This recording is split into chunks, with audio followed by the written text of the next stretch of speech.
Agora, Minhoca, a gente vai para a semana do Fortaleza, tá? Que é parecida com a do Bahia.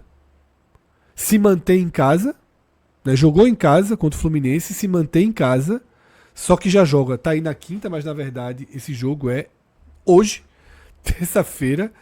A partida já acontece hoje, Bahia, Fortaleza e Racing. Acaba dando mais tempo.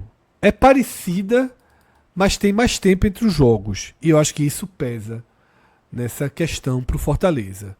Joga terça, hoje, contra o Racing. Só joga domingo contra o Mirassol, lá em Mirassol. E aí segue para Santiago, onde na quarta-feira enfrenta o Colo-Colo. Minhoca, por ser o Mirassol, aquilo que Cauê trouxe, um jogo em que você se coloca no dever de pontuar, dentro ou fora, por ser terça e domingo, e depois quarta, eu acho que dá para Voivoda manter um Fortaleza aí 70% pelo menos contra o Mirassol, ou você acha que ele vai seguir mais a linha dele e a gente vai ter um Fortaleza B, ou muito perto disso, lá no interior de São Paulo? Eu já tenho repetido desde a final, né, do estadual que para mim o Voivoda teria que agora começar a fechar mais um time e repetir mais essa equipe, porque estava muito aberto, né, assim, a ideia de time ideal que o Fortaleza teria. Então, acredito que depois do jogo do Racing, né, tendo esse intervalo aí para o jogo do Mirassol, eu não vou duvidar ele alterar bem a equipe. Assim, o Voivoda fez isso e quando teve A vida toda, Sul-Americana, né? Sul-Americana sendo disputada, com Libertadores sendo disputada. Então, por mais que tenha esse intervalo, eu tentaria repetir o máximo. Eu sei que dificilmente ele vai conseguir repetir por completo, né?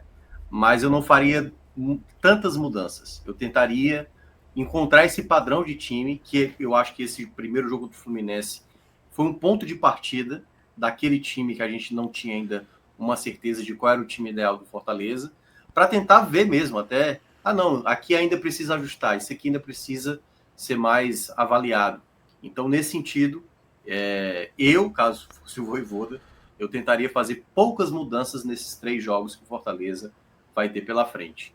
Mas, conhecendo um pouco o Voivoda, não vou me espantar se ele trocar 7 nomes, sabe, do jogo do Racing para o jogo do Mirassol, ou um time todo por completo. Muito embora, ano passado, ele só mantinha mesmo assim a titularidade ali do João Ricardo. E aí o time, às vezes, era bem alterado. Mas é uma possibilidade dele utilizar mais peças, né? Até porque chegou agora Davidson, então se você imaginar, Lucero é poupado, Davidson joga. Então, queira ou não, não é algo tão absurdo quando era com Kaiser, que Kaiser já não estava acrescentando tanto.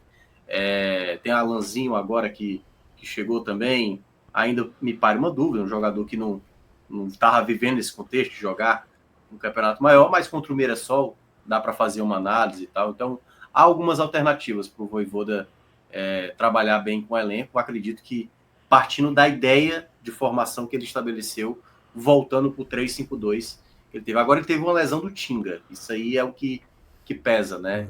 Brits anda muito lesionado também nessa temporada, pode não estar tendo reposição, que é o que pode pesar contra o Fortaleza nesse contexto de rodízio que muitas vezes ele faz, e isso, a depender do grau de lesão que o Tinga tenha tido, isso pode ser um problema. Aliás, né, para mim foi um dos melhores jogadores que jogou nessa estreia do Fluminense.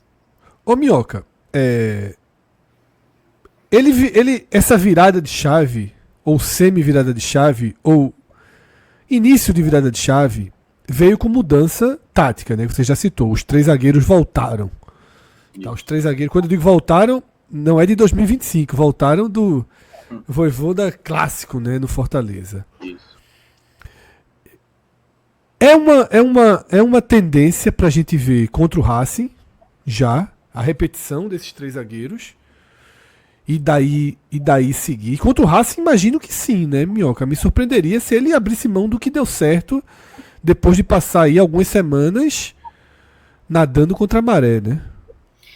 Essa questão do Tinga é o que mais pesa para mim em termos de dificuldade para saber o que ele vai fazer, caso o Tinga realmente não esteja. Porque o Tinga, ele é desses jogadores que ele sabe fazer a função de zagueiro e sabe se tornar um lateral, sem precisar você fazer uma mudança. Então, o Mancuso, por exemplo, que não defende tão bem, não consegue fazer essa função que o Tinga faz. Quando ele colocou o Davi Luiz na partida, depois da lesão do Tinga, o Kusevich se tornou esse zagueiro pela direita. E ele não tem a subida que o Tinga faz também muito bem. Certo. Então, o jogador ideal, caso não tenha o Tinga, seria o Brits. Mas o Brits também é uma dúvida. Então, em termos de funcionamento da equipe, caso não tenha o Tinga e o Brits, eu acho que isso pode mudar um pouco a maneira do time se portar dentro de campo. Assim. Claro que não por completo, mas estou dizendo em termos de dinâmica ao longo do jogo, essa variação que o Vojvoda costuma fazer. Mas eu acho que a tendência é que seja essa, porque o Sacha, por exemplo, um jogador de muita recuperação de bola, muita intensidade, o Martinez tem uma dinâmica melhor, algo que também é muito criticado no meio de campo, o que pode ter, aí talvez um palpite meu aí, ele trazendo um jogador para o meio de campo, sabe? Não sei o que ele faria em termos de ideia. Pode ser que o Pacheco volte a ser lateral esquerdo também, porque o Diogo Barbosa fez uma grande partida nesse jogo contra o Fluminense, me chamou muita atenção, mas o Pacheco também pode voltar. E essa dupla de ataque, né, Marinho e Lucero, ele segurou o Moisés, por exemplo, que já tem aí uns 3 jogos que não está jogando tão bem, apesar de eu ter até gostado do jogo da entrada dele contra o CRB, mas de toda forma, não acho que vai ter tanta mudança. Mas é o Vojvoda, né? É muito difícil a gente prever o que passa na cabeça dele para determinados tipos de jogo. Então, eu acredito que se ele repetir a formação, tem uma boa chance, né? Se o time apresentar o mesmo tipo de futebol que apresentou contra o Fluminense. Márcio, teve um superchat de Celso falando aí do nosso campinho versão brasileiro, que é o campinho cores showball, né? Temporada 2025. É só no brasileiro, tá? Na Libertadores o campinho volta para as cores clássicas. A turma tá ofendida, viu? Com esse... Tá, mas é só o costume. Depois a gente já tá ajeitando aí. Primeiro, as bolinhas não atrapalham em nada, elas continuam dentro das caixinhas que já estavam, né? Mas é bom mudar, deixar tudo nas cores oficiais da Série A, tá? Então é isso. Essa é a expectativa do Fortaleza para a semana. Tá? A gente falou já dessa escalação, dessa possibilidade de escalação contra o Racing. Aqui eu volto para o mapa do Fortaleza na semana. Depois do Racing tem um período muito bom, né, para recuperação, para treino, para viagem contra o Mirassol. E depois um período razoável também para seguir para Santiago. Bem diferente. O Bahia tem uma boa semana de preparação até o jogo contra o Inter, o que o Fortaleza não teve para pegar o Racing.